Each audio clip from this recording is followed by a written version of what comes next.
Aloha from Hawaii. This is Gabe Morales. And once again, if you enjoy what you've seen so far on our channel, please hit the like and subscribe buttons. We hope to have at least one show a week on interesting criminal justice subjects. Today, we have a guest with almost 30 years experience in the corrections field, and he is currently a warden at the Polk Correctional Institution, which contains the state of North Carolina's only high security maximum control unit. Please help me welcome Johnny Hawkins. All How are you, right. sir?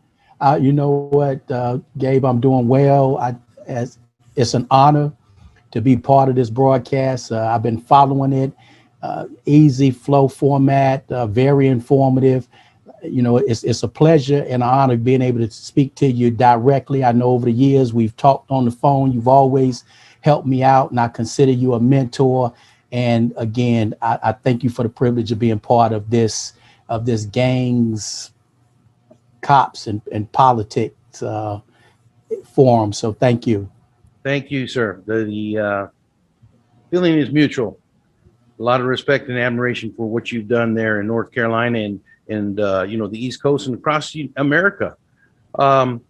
So, can you please tell us, where were you born and where did you grow up?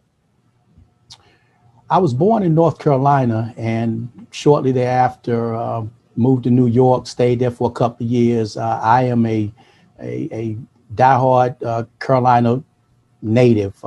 We moved back to North Carolina when I was 7, and my mother sent me and my brother to come and stay with my father. So North Carolina is my home, and I have just simply been here. Went into the military for a while, and now I'm back in this area here.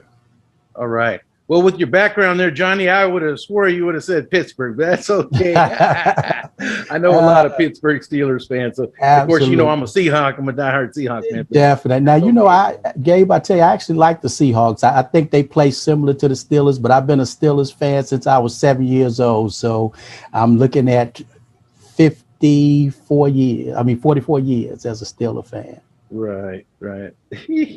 So growing up in North Carolina, Johnny, did you ever encounter any gang members? What decades are we talking about that you grew up?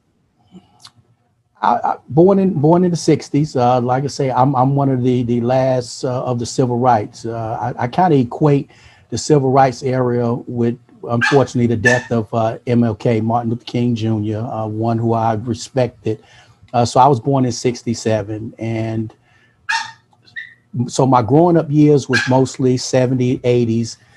And I remember being in New York. There was a group of guys that called themselves the Jolly Stompers, and it was some Roman gods. So it was informal to today's standards, but then they were kind of big time, and just a rough group of hybrid gangsters. And then when we came back to North Carolina in the 80s, we started seeing crews. We always associated ourselves with crews being on the East Coast. It wasn't the formality of gangs. You know, you pretty much just protected the neighborhood. So when I stayed on the East Side, we kind of referred to ourselves, well, we didn't kind of, we referred to ourselves as the Canyon Boys, and that was the East Side. And it wasn't until I moved to the South Side of at that time, Greensboro, where I started really encountering more formalized gangs, and it went away from the crews, and everybody was a dog.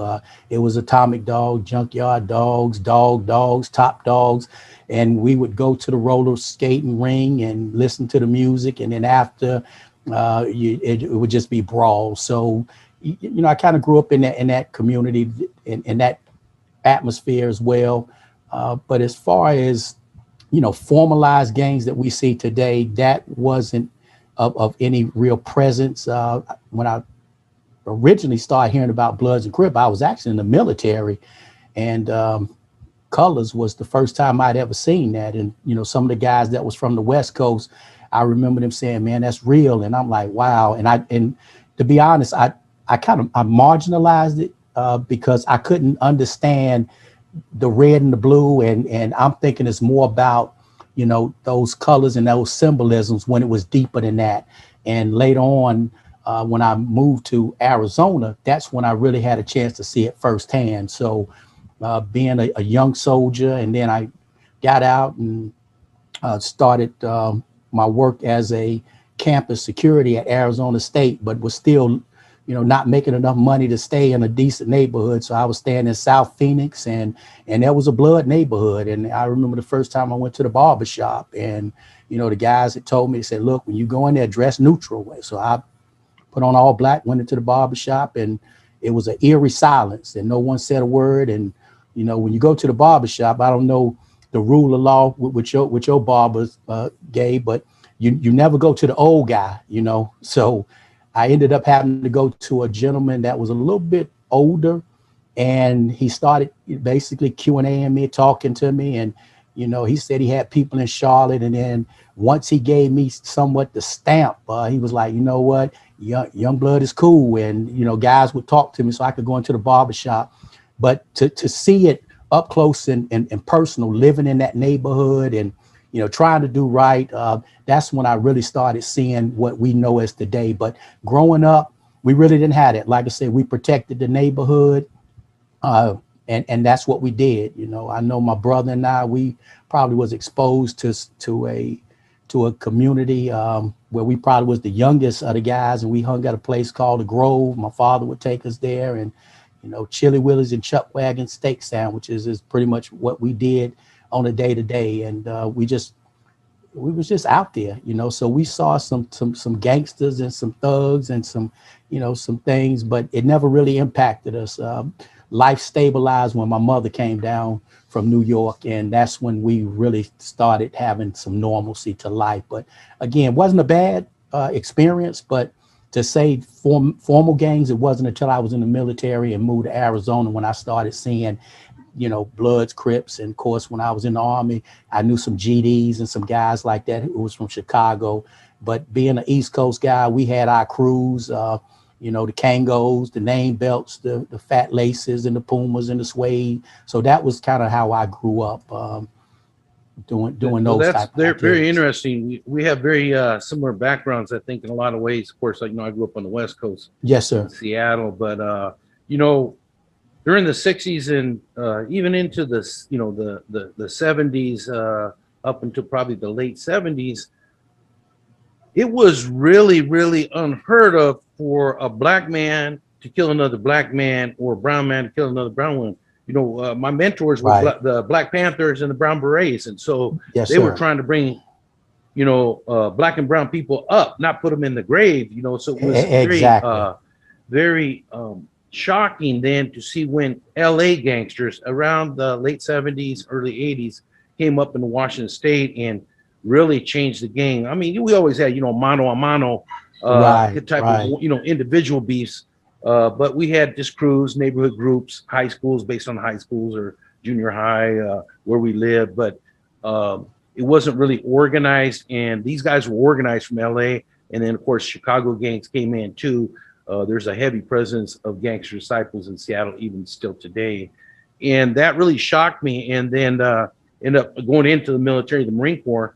And Yes, you're sir. right. Then I met, Latin Kings from Chicago, Exactly. Sureños from LA and all over, and it really, again, it was kind of shocking. And then, of course, working in the prison system like yourself, then I really saw what happens behind the walls, and it was a whole different level. So, tell us what made you decide in getting corrections?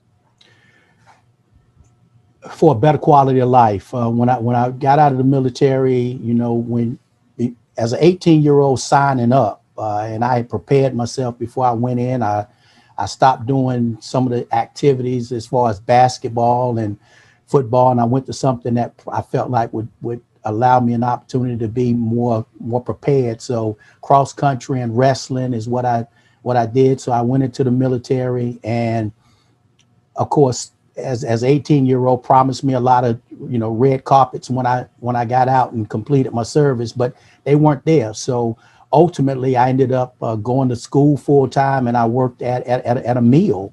And at that time, I had children. So when I applied for the position, and they called me with that conditional offer, I knew at that point in time my life had changed. And I thank God. And even today, nearly 28 years later, I thank God every day that I get an opportunity to get up and serve. in that capacity in that agency. So it was a uncle that I had that was a correctional sergeant at a facility, and he and I was both going to the community college. I'm a byproduct of the community college, proud of it.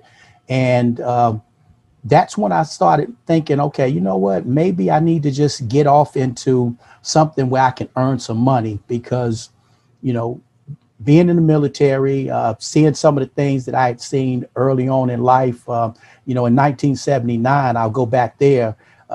The Communist Party and the Klan came and shot up the neighborhood where we stayed at. So that always was impactful to me. So, you know, I get out and I'm going to change the world, you know, when I get out of the military. But at the same time, I'm broke. So when Department of Corrections at that time gave me a phone call and gave me that conditional offer, you know, I knew my life had changed. And I remember my father, and like I say, my father passed last year, and he was my mentor. But his father had spent a considerable amount of time in prison. So the thing that he charged me with was just treating a man like a man. So it wasn't no celebration. It wasn't anything like that. But I knew my quality of life had changed. Didn't know what I was getting into, but I knew I needed a change so I could take care of my family. And again, every day that I wake up, I'm thankful for that opportunity. And I serve hard because of that. I always tell people I don't play prison, because I know the gift that was given to me. A lot of people apply. Oftentimes they don't get it, particularly at that time. Right now, it's a little tough to staff the prison facilities, so it's a little easier. But back in those days, you know, it was more political. So for you to get in there, I mean, that meant that your quality of life was going to increase, and I knew that my children would be able to benefit from that. Right on. So you started off as a corrections officer and then worked your way up to warden Yes, today. sir. Yes, sir. I did, and I took a unconventional path. Um, I've had the experience of working with a lot of great people in my life, but I started off as a correctional officer, worked my way up to correctional sergeant, correctional lieutenant, and in 2003, the agency was starting a gang unit, and I decided that I was going to take a grant position. It had been funded, and I'm basically betting on myself. At that time, I was really into. I was our facility intelligence officer, so I had started doing gangs in the prison, and had made a fairly decent local name for myself. And you know, I went to the division level, oversaw our security threat group program for the state, brought the gang unit online, and then I went from lieutenant to operations manager, which is a pretty significant increase. And that put me in charge of our intelligence and prison operations. So I skipped a couple of steps there. And so I didn't, you know, when I made lieutenant, ran the shift at a prison facility, Supermax facility. And then I went to operations manager. And from there, went back on the inside as an associate warden and did that for a couple of years. And then was blessed and fortunate to get promoted to a director of special operations and intelligence. And then, of course, they asked me to go back into the prison facility. So hence, I'm back inside and really enjoying it. So I took kind of an unconventional path, but one that has allowed me a journey to meet a lot of great people, to include yourself and, you know, a guy who you probably, I'm sure you know, Brian Perry, and, you know, going out with those guys, and Ed Kahn and Right. Bruce Farrell, Dave Starbuck. I'm basically just doing a rollout and a shout out of all the guys that just embraced me, Jeff Weiner. So a lot of folks took me on with the National Major Gang Task Force, and we was doing an advanced gang investigators course with John Moore and his group, and that's where I really started meeting some of the heavyweights in the business, and kind of tabbed myself as the most known unknown in the business. So, Well, but you know what? Hey, brother. You know, hey, you are an asset. North Carolina is lucky to have you. I know you work hard and you play hard. So, what are the major groups that are active there in North Carolina? Out on the, if you don't mind telling us, out on the street, And on the inside, I know the inside and the outside affect each other. So what are the major groups you guys are dealing with there?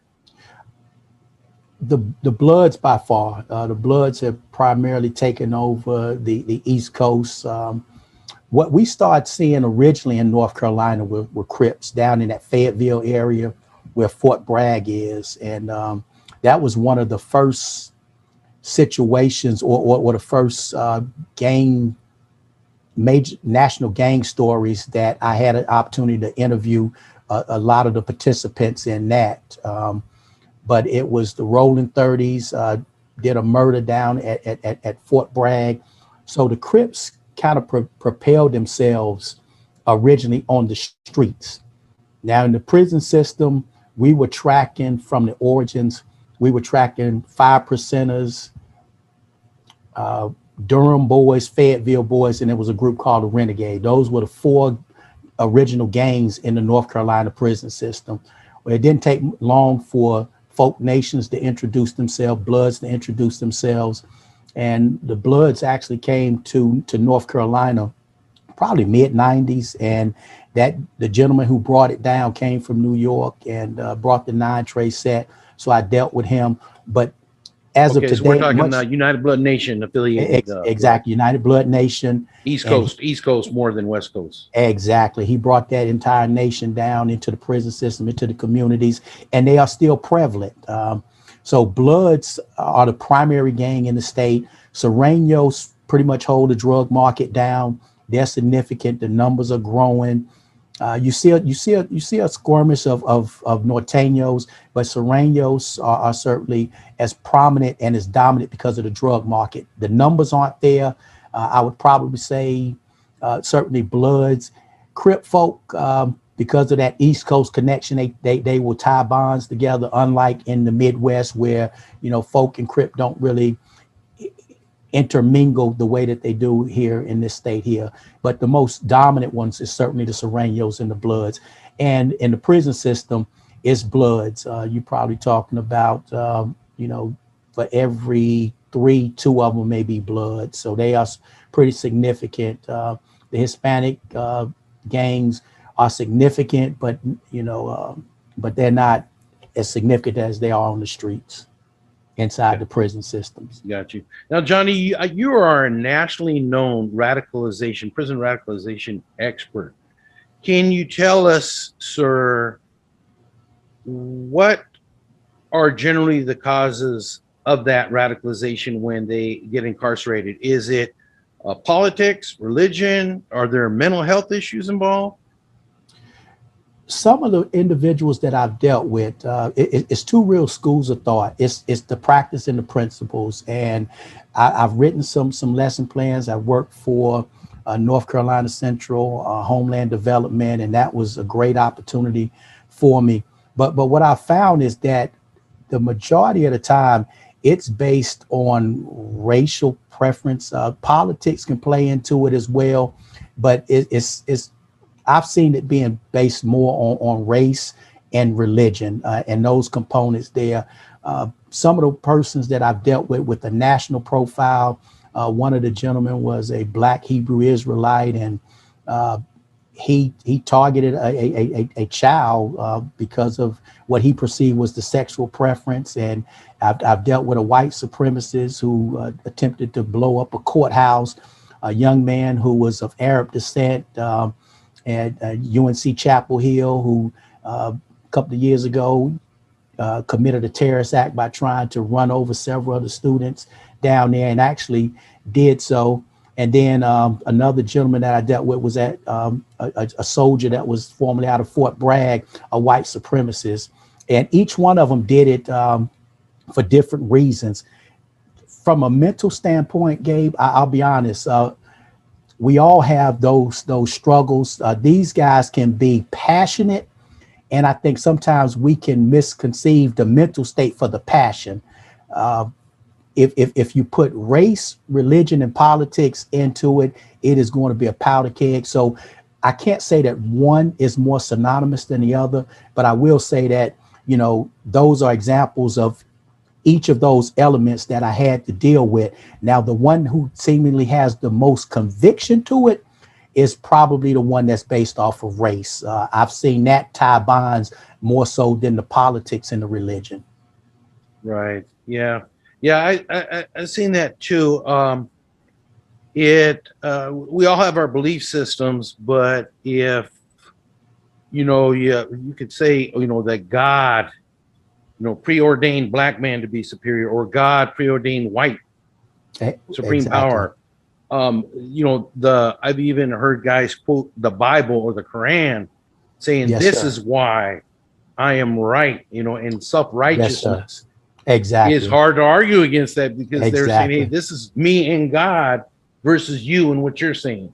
And Absolutely. woo, that's some heavy stuff there. It's powerful. And then when you look at some of the laws that's out there, and you look at RLUIPA, the Religious Land Use of Institutional Persons Act, where the strict scrutiny is placed on the agency.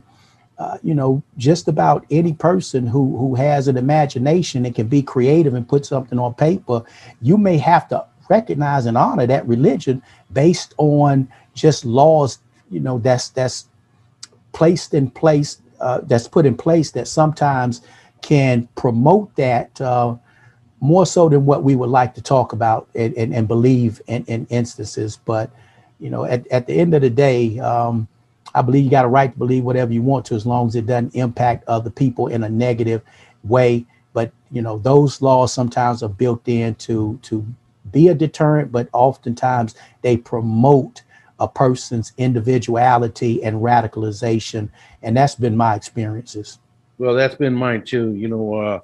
We both know that the First Amendment is taken very seriously in corrections. Yes, sir. And here in the United States versus maybe some other countries. But I also saw inmates use that as cover, religious services, whatever their faith may be, Yes, or sir. gang meetings, and to plan assaults on other inmates, sometimes even staff, that kind of thing, escape plots, all the above, the introduction of contraband and drugs, Absolutely. you name it. So yeah, that's something in corrections that a lot of people probably don't understand. We try to uphold prisoners' rights, but at the same time, we have to be cognizant that those rights are going to be or they're going to try to abuse those rights too. So Absolutely. we have to monitor them. So, wow. If you were a young teen today entering the system, or even just out on the street, and so let me point at two different questions, two different ways. If you were an unaffiliated youth and you were entering jail or juvenile facility, we're talking about very young teen, 14, 15, or you were out in the street even, and at that age, and gangs were approaching you, trying to pressure you to join, what kind of advice would you have for that young person to try to avoid the pitfalls of gang life? That's an interesting question. I was fortunate to not be a follower, and almost like chameleon, like, I could pretty much do and go where I needed to go when I was growing up. So the pressures that I've seen young people have to endure, even from getting on a bus, I never had to experience that for one reason or another, whether it was under the blanket of protection of people knowing my brother, or if it was the fact that they knew that I didn't mind a fight if I had to. But I never really had those pressures. But I've worked with young men in mentor programs. I've got a square of life that I work with young men now, and they have some different challenges, unlike I had. So I have to be real empathetic to the fact of what they tell me. But I will say this here. I hear some of our law enforcement and correction brethren, and we can condemn those who are affiliated and those who get involved in gangs, and we say, stay away from them. They this and they that. But what you're really asking them sometimes is to stay away from their neighbors, to stay away from their relatives. And that's more of a challenge than what we may say. But if I had to give them some words, one, I would just tell them, stay faithful, stay prayed up. Education certainly is always going to be prominent. It's a lot that they can't avoid. Some of the guys that seem to get passes, the ones that I've dealt with, either were good in athletics, or they found other avenues and other outlets. But when they come into that penal system, I've seen guys be able to stand on their own, but now today's offender, okay, they not convicts. I'll call them offenders. They are more predatory. I've seen old guys, Gabe, that came up in the system in the 60s and 70s that I met on the front end of being a correctional officer. And what they tell me now is for the first time in years that they've had to buy locks to secure the items, because back in when they came in the system, guys honored the convict code. But these guys are kind of predatory now. So I would hesitate to tell them to do what they need to do to survive, but they'll have to do what they need to do to survive. Because when you add that element of race and you add that element of you gonna either, pay rent, or you're going to have to get up out of the block.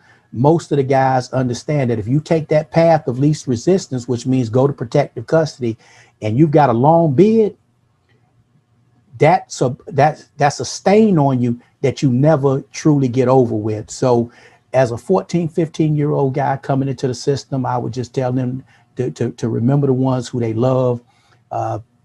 Stay in a position to where staff can routinely see you. Get involved in programs inside of the prison system. Just keep your head down as much as you possibly can. But at the same time, I understand that it's prison. I understand it is detention. And with that being said, those vices are going to be strong. These guys are going to come at you. And you got to have that person either on the outside or someone that you believe in greater than yourself to get you through it sometimes, because it is a predatory you got some predatory wolves out there, and they prey on the sheep and the lamb, and it's tough. It's a little bit different now than it was when I first came into the system. It's almost like you have to get involved with those gangs in some form or facet or one another, and it's more difficult to avoid it now than it was 10, particular 20 and 25 years ago when I came into the system. You could take a person, they could stand on their own name, and now it's probably just not that easy. Well, thank you for that. Keeping it real. Sometimes people have to adapt to the environment, whether it be in their neighborhoods, whether it be entering into the system. But I think that's good advice to keep positive. Bibles are free. Yes, sir. We give them out. There are books to read, libraries in almost every jail and prison. Educate yourself, take GED courses, drug and alcohol courses, everything you can take advantage of. You may get made fun of by some people, but those are the people going to be repeat offenders. And yeah, if you don't want to come back, there isn't as much as I wish there was in corrections, as far as programs for people to better themselves. But there is stuff out there if you look for it.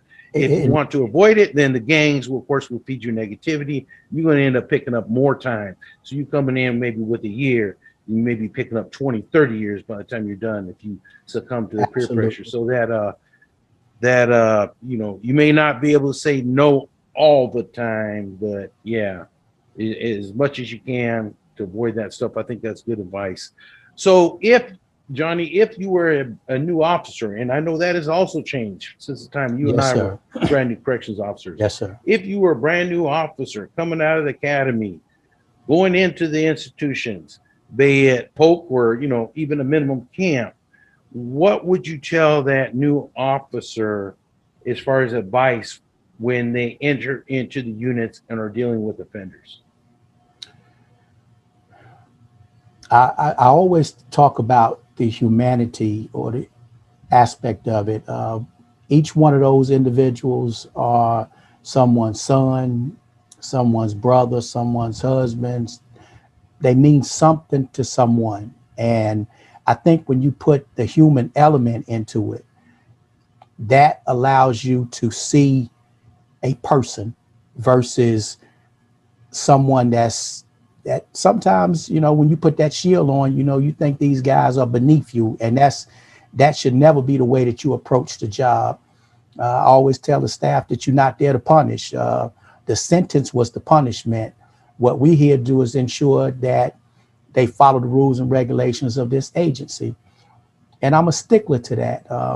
But I do believe in order. I do believe in discipline, because at the end of the day, that's how you keep people safe. I kind of got an analogy where I think 10% of the guys are them rah-rah guys who want something to happen all the time. And then you got the rest of the 90%, they just want to do their time and go home.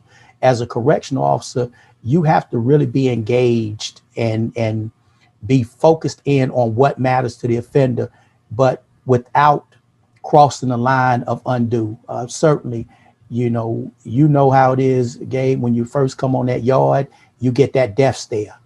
They look at you, they try to intimidate you, and if you can make that walk, and you can get past all the stairs and the glares and settle into what you need to do, focus on. I always say, focus on what they can't do. Grab that offender handbook, grab the dormitory rules, grab the rules, and so that you can understand what it is that guides the offenders. Because if you can do so, then you know what they can't do. And as you get more semen under your boots and you get more experience, you'll start learning what it is that you can and cannot do. Learn the routine, because everything matters in prison. It's a regimental system. Be respectful of the rank structure, be respectful of your senior officers, but stay vigilant. Learn no. I mean, because as a new correctional officer, these guys are going to approach you because they know that you don't know the rules, so they're going to try to exploit you. I always tell them, sometimes the best answer that you have until you understand the culture of the prison is to tell them, no, let me try to find out. And then you seek the assistance from your supervisors and your managers, and stay prayed up. I really believe, I'm strong in my faith. I'm strong in my belief, because I feel like you have a purpose. And if you serve your purpose, then you're going to be okay. But you got to come to work. I always tell them, come to work, come look the part. Because oftentimes you'll get a lot of respect if you look the part. If you don't open your mouth and you look the part, while guys are sizing you up, they're going to give you the benefit of the doubt and say, okay, you know what? Maybe he came from another prison. Maybe he knows what he do. Maybe he's ex-military. So if you look the part, you come to work and you have the ability to say no. You stay vigilant. Don't look at rounds as being rounds. Look at it as being exercise. So it really comes down to a state of mind. Look out for your coworkers. Make sure that you're always alert. Keep your reactionary gap. Keep people out of your face. Make sure that your operational counts, those rules that matter on a day-to-day basis, are done. And at some point, the practice and the principles will merge, and you'll get better each day if you seek it. What I used to do, Gabe, when I got home every night, I would look in the mirror, and I've always been my worst critic. So I would always look in the mirror and I would ask myself, what is it that I could have done better today? What is it that I should have done differently today? And by the time I laid my head on that pillow, I was convinced that what I wasn't going to do is what I had just examined. Now, I might do something different the next day, that I had to come back and do a self-assessment, but the self-evaluation, the self-assessment mattered to me. Be loyal to the business and not the way other officers do. There's always policies, rules, regulations. Don't hesitate to ask. I came up and we had to write the policies because you couldn't make copies of them. So I would write them out longhand, go home and read them so that I would be abreast of what was going on around me. And I wanted to get better. I wanted to get better. When I speak to young folks, young correctional officers now at the academy, I always give them the 5 F's. And just real briefly, it's your faith. Keep your faith intact. Believe in something greater than yourself. Family. For 23 of the nearly 28 years I've served, I always tell people I was the poster child for what you didn't do because I put the job first. And if my loved ones didn't work in the system, I probably would not have been able to maintain a marriage, because the truth of the matter is that the job was my life. Can't see morning to can't see night. So I tell people now, faith, family, okay, take care of your family. Make sure that you put your family first. I said, but you also got a work family that needs you to come to work. So when I tell you to take care of your family, that doesn't mean every time your 19-year-old son has a cold, you need to stay home. No, you need to come and engage with your work family. But then I also tell them about their fitness. And when I say that, I talk about both the mental aspect of it and the physical aspect of it. We have to be in condition to be able to do the rigors of the job. But you got to be mentally fit and you have to be physically fit. That's how you're going to be able to sustain. I also talk to them about their finances, because if you keep your finances in order, then you're less tempted to the manipulation and the games that the offenders play. It's very tempting to some when they tell you that, hey, I give you $200 for a pack of cigarettes.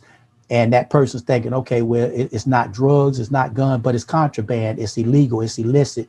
Doesn't come into the prison facility. So keep your finances in order. And the last thing I always tell them is forgiving. You got to be able to forgive yourself. You got to be able to forgive the system, because none of us are perfect. So when you feel like your coworkers have shorted you because of what we do, you got to be able to forgive them. You got to be able to forgive the offender, because they're simply doing what they're supposed to do. So if they cuss you out, then guess what? That's what they're supposed to do in that circumstances. So temper your expectations on that, but then also forgive yourself. If you do something and there's no loss of life and you can come back the next day, then forgive yourself. But I've seen a lot of officers beat themselves up and say, give up and say, I can't do this. I'm not cut out for this right here. Why aren't you? Well, I didn't search right, or I missed, I missed a shank in the inmate's locker. Well, you got to be able to forgive yourself. Now, that's not to say that that's right. That's not to say that you won't get, some discipline for it, but you got to be able to forgive yourself. So I always tell them about those 5 F's, because again, I love this profession. I really do. Nobody, as you know, is born to be a correctional officer. The way that we're portrayed in cinema and on television, that what you're going to always have is you're going to have abusive staff, a corrupt warden, and a charismatic offender who's smarter than everybody. Well, that's the image that people see. But we got an opportunity to dispel that. So every day that I go to work and every day that I ask my staff to go to work, I ask you to go to work and put the work in. Be professional, be a credit to yourself, be a credit to your families, because at the end of the day, when I look at my children, I want them to be able to say that they're proud of their father being a correctional officer. Yeah, I got a different title as a warden, but I'm a correctional officer at heart, will always be a correctional officer. And no one wants their life work, their body of work to be frowned upon, where people scorn and say, oh God, your father's a prison guard or something. So there's a credit that comes and there's some dignity that comes with what we do. But the reality of it is that no one is born saying that they want to be a correctional officer. So we're made. And the way that we're made is that you got to have that foundation, you got that mold, you got to follow your FTOs, you got to read your policies, read your procedures, come to work so that you can learn your craft, treat the offenders as people. And based off of their actions, let those actions be your reaction. But know that people care about them and know that people care about you. So, that's a mouthful. But when you've done it as long as I've done it, and you've had, I got 500, I could possibly have 504 employees if, in fact, I could staff the facility. That means a great deal to me to be able to share with them my experiences, because I've had a great life. One of my favorite movies is It's a Wonderful Life. And when I look at the opportunity that I've had to do what I do and to meet the people that I meet, I'm gonna tell you, I sit sometimes, Gabe, and I gloat about the differences and the impact that I made. A gentleman called me about 2 months ago. He had been in prison 42 years, and he got out in July of 2020. When I was a correctional officer, uh, he was at that prison facility. When I got promoted to associate warden, I got a letter, and he asked me, he says, are you that Johnny Hawkins that used to be an officer at this facility? And he said, if so, can you transfer me to your facility? He said, you was a fair officer. You was tough, but you was a fair officer. And I'm trying to get out, and I need some help in order to get to the streets. So I had him transferred to the facility. Didn't see him anymore. This was probably 2011, 12, somewhere. And when he got out, he social media put us on anything. So he actually called the prison facility and wanted to let me know that after 42 years, he had gotten out of prison and that he was doing okay. And, it's never a good time to be incarcerated. But I will tell you, with the reentry programs that is systemic now, the Smart Prisoners Act and everything, there's a lot of resources out there that I hope that the men and women that's incarcerated take advantage of. And I'm certainly a promoter of that because they deserve a chance once they get out. And this young man, like I say, 42 years, thought enough of me and how I interacted with him to call me after being released after prison. And, just let me know, hey, I made it out and I appreciate everything you do. And those are the things that matter. Right on. Yeah, I know it feels good. I've had ex-offenders contact me too, and it really makes you feel good, to hear those success stories, because we don't often hear them. Like you said, you hear a lot of negative stuff in the media and stuff, but we know the real deal there, Johnny. Yes, sir. So here's a little bit tougher question. I'm not trying to get you in trouble now. Okay. In your position, but if you were a politician today in North Carolina or even on the national level, knowing what you know about the criminal justice system today, what is working, what isn't working, what kind of advice would you have for that politician as far as changes in policies and laws to improve the system? Wow, that is a tough one. Definitely. But, hey, you might be president if you had to answer. I tell you but maybe a couple things off the top of your head. Yeah, you know what? There's always a life after, and to be quite honest with you, I have thought about public service when I leave. But one of the things that I think as a community, and when I say that, I'm talking about law enforcement, corrections, detention, all the brothers and sisters who wear the badge, there has to be some atonement. There has to be some reconciliation with the people that we serve. And right now, the trust factor is certainly fragile at its best. Now, I'm not one of them defund anything type of guys. I don't believe in that. I think that that type of rhetoric is harmful and it's shameful, to be quite honest. So I am that guy who will tell you that. But at the same time, I do believe that there is some atonement that needs to be made with certain communities, because we know and we see it being depicted every day, whereas it's almost, I'm not going to say it's systemic, but it happens so much in this age of video cameras and, surveillance equipment. And it's painful to watch. It really and truly is. So I think first and foremost, once you atone and reconcile with your communities, now what you have to do is you got to look at some reforms. I think the training of today's staff members that wear the badge, whether it be corrections, law enforcement, it has to be geared towards a more self-centered employee. The agency goals no longer matter. So if I'm a politician, I'm focusing on, again, the atonement, the reconciliation, the reform of training standards and guidelines. But then I'm also looking at ways where I can insert different components of diversity, whether that means, citizens having dialogue, even from a, correctional facility. I think that that's good to have those type of meaningful dialogues. funding. I think funding is the issue.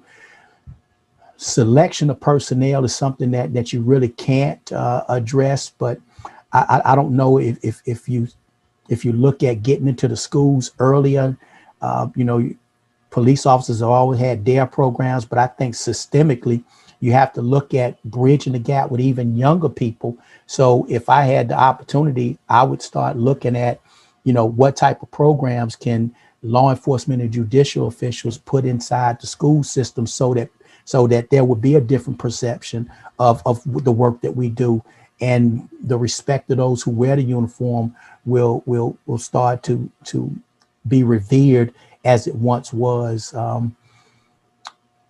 But it's just a lot of things that you have to look at. You got to look at the wealth gap. You have to look at housing. It's just so much. Drugs is so prominent in America because you just got people who feel like those things allow them an opportunity and an avenue to escape the realities. Well, what are you trying to escape? You're trying to escape, you know, society. And when those things happen, you got to look at drug and alcohol abuses. The majority of defenders that I've come in contact with have either committed their crime. And at one point I had the statistical data. It was in the 66% range. They were either on illicit drugs or illegal drugs when they committed their crime. So you got to start looking at, you know, drug treatment programs. You certainly have to look at housing. The things that I would do is bring back those community opportunities where you've got police leagues and corrections leagues where you bring young people in and, you know, coach them up in sports. I used to have a colonel when I was in the military, and the thing that he said that in a peacetime army, and I was in the military in the mid 80s. So it was during the Cold War. So East Germany and Russia were pretty much the adversaries. But he said in a peacetime army, the one way that you can replicate war is through sports and athletics because it brings that team concept. Well, I think that in order to start focusing on the young people, you have those police leagues where you bring them in and you interact and you engage with them. You've got to start looking at having a more comprehensive base treatment programs for young people and families. Job opportunities is critical. Although, you know, when you look at it now, a lot of people don't want to work. They staying home, and organizations, agencies, and businesses. But we both know that that's temporary at best. So the creation of skills. I think the one thing that I would do, certainly, I wouldn't allow an 18-year-old to graduate from high school and go into the workforce. I've always been a strong proponent of you would either do 2 years in the military, 2 years at trade, or 2 years in the Peace Corps, something like that. Give you an opportunity to grow and mature, but then also build up some non-perishable skills. But for an 18-year-old to go into the work market and you don't have a job that has an end date, now you're talking about realistically working another 60 some years, which is inconceivable in some cases. So my focus would be bringing communities together, building those wealth gaps, but then also developing a rapport and a response with young people and families so that options are provided that those individuals may not want to get out there or have the need to get out there and engage in criminal activities. But that 18 to 20-year-old, I think that that's the time where you build them, you give them a trade, you give them a school, and you just don't let them go into the work market. You know, the McDonald's days are over. You got enough 17, 16-year-olds. But when you get 18, it's time to grow up in either military, vocational school, community college, or Peace Corps, something like that. That would be a platform that I would stand on. Probably wouldn't go far, but I've always thought that that would be the best avenue, at least for that 2 years, to give a person an opportunity to build up some non-perishable skills. Well, man, I can't believe how much we think alike. I've been saying that for years too. We have some youth that, not all, of course, that feeling kind of entitled. I should be making 20 bucks right out of high school, and they really don't have those life skills and experiences yet. Yes, sir. But we can build on that. I heard you say a few other things, and I know that was a tough question, but also that accountability to the community, some transparency, Yes, sir. and yeah, building that rapport, that respect between police and corrections in the communities. And also heard you say, that depolicing really is kind of a crazy term, and I agree there. I've been telling people for a while, defunding, depolicing. I think the exact opposite. We need more funding for corrections. Absolutely. People want they want things done different. That takes retraining, new tools, body cameras for police, de-escalation training, all that kind of stuff. Taser, pepper spray, less than lethal training. So yeah. And of course, our social programs also need repair, just like our roads. Our roads, our infrastructure is falling apart. Yes, sir. Our mental health infrastructure has also fallen apart. And as you know, our jails and prisons have become mental institutions in a lot of cases. Absolutely. And we're not prepared for those type of individuals as far as getting the proper treatment. So yeah, I'm right there with you, man. If we could do a lot better up front, as far as reducing the need for drinking and drugging and stress. And I'm not saying I don't put my hair down, have a beer and steak, in summertime, and, yes, sir. I don't think there's anything with the social type of outlet, as long as it doesn't become the norm, where it's a day in, day out, all day long, all night long type of thing. And that's where the addiction, of course, comes in. Drugs. I was hurting this morning. I took 2 aspirins. Drugs are not necessarily bad. They can be a good thing. It's abuse. Exactly. That is where it becomes a bad thing. So, thank you, brother, man, for all that. That's some good advice, some very good insight into some of the problems we're facing in corrections and in society in general. And, you and I, if we were, president, vice president, we might be able to do a lot more, but we're doing our part, I think. I really appreciate you being here on the show. Is there anything else you'd like to add before we go? Once again, thank you. Like I say, you have served as a mentor, and you've done it the right way, Gabe. And, in a business where I heard one of the shows you talked about, some guys get into it for the wrong reason. And what I've seen over the course of my time, it is sometimes a debacle in regards to people just wanting to just highlight themselves as an individual instead of trying to bring cause. But you've done it the right way.